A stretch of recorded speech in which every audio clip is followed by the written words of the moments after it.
Love Trip mula alas 3 hanggang alas 6 ng gabi. Oh yeah! Sa 90.7 Love Radio. Love Trip kasama ang inyong muy delisyosang ka-love team. Mara Tony! Mara Tony! Ikaw, anong trip mo?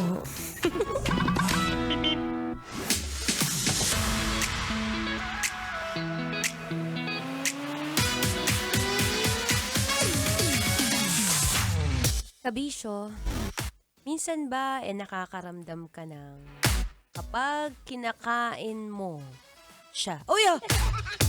Pag may kinakain ka, iba yung comfort na nadadala. Ano ba kasi mga madalas mong kinakain? Oo. Pagkain ba yan? Legal ba yan?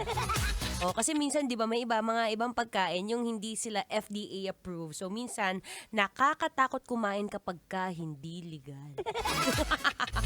Anyway, nagbabalik po ang inyong kadaldalan. Daldalerang atleta DJ Marazzoni. At kanina nga na nabanggit ko kasi, syempre, sa panahon ngayon, madalas ang mga ulo ng mga driver o ng mga tsuper o kung nasan ka man, lalo na si Miss Weng nasa sari-sari store ngayon, shout out sa'yo.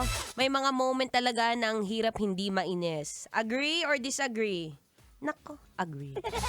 Kapag ka ganitong mga panahon, no, mainit na ang panahon, syempre, wag na nating iwasan o hindi naman natin may pagkakaila na mahinit na rin ang ating ulo. Pero wait! Paano nga ba papalamigin? Wag ka na nga magpa-comfort sa kanya.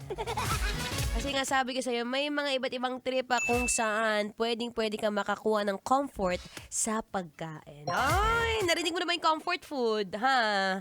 O hindi lang to pwede sa may mga babaeng niregla, ha? Ito rin ay pwede sa mga lalaki, kalalakihan, kute, kung sino man ang nakangailangan ng comfort sa pamamagitan ng pagkain. At ito na nga, so sabi nga nila, kapag ka may comfort food ka, ang unang-unang papasok sa isip mo, ito ha, correct me if I'm wrong, pero kung meron kang jowa na babae, na madalas kapag ka dadalawin na siya, ang una niyang hanap sa'yo, love, baka naman meron ka dyang chocolate. Bili mo naman ako ng chocolate. Sige na, yung ice cream favorite ko, yung bili mo ko. Lahat na matatamis, pinabili niya na sa'yo. You know why?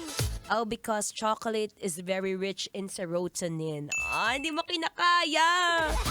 So, ano nga ba yung serotonin na yan? Ito po happy hormones kung saan kapag ka pinakain mo ay talagang tunay na ligaya ang malalasap mo.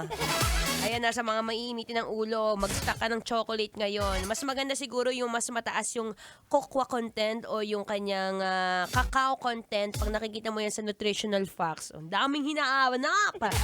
Diba? Mas maganda yan para at least mas original. Doon tayo sa original. At syempre, kapag ka may comfort food ka, ano pa bang isa sa mga comfort food ng Pinoy ay ang mainit na sabaw. Wag mo ilalagay sa utak yung pagiging sabaw, ha? Mainit na sabaw, for example, tinola. Ayan, ang sarap ng tinola. Tapos yung nagluto pa, yung kabit mo.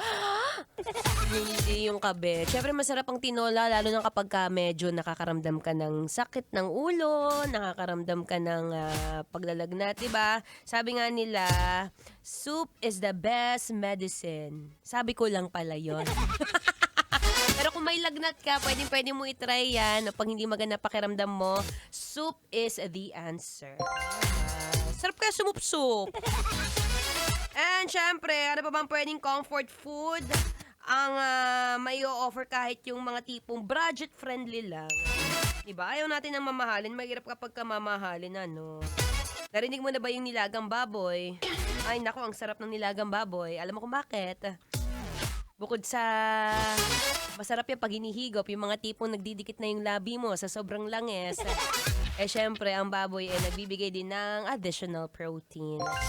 Diba? Ang sarap kaya kapag inaalagaan mo yung sarili mo, yung hindi mo kailangang magpa-comfort sa iba. Mag-comfort foods ka na lang. Diba?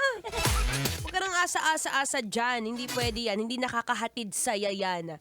Oy! Alam ko na, speaking of, hatid sayay, nako, kung naghahanap ka pa rin ng gusto mo may magko-comfort sa'yo, saktong-sakto, kabisyo, makakasama niyo po kami sa March 7, 2026 sa Dapitan Sports Complex, kung saan hindi lang mga DJ ang inyong makakasama. Oo, nandyan din ang Six Cycle Mind, Diwata, Shira, at ang Grace Note. Oy, kita-kits sa 6 p.m. yan. Diyan ka na lang magpa-comfort. Sa amin ka na lang magpa-comfort. Okay?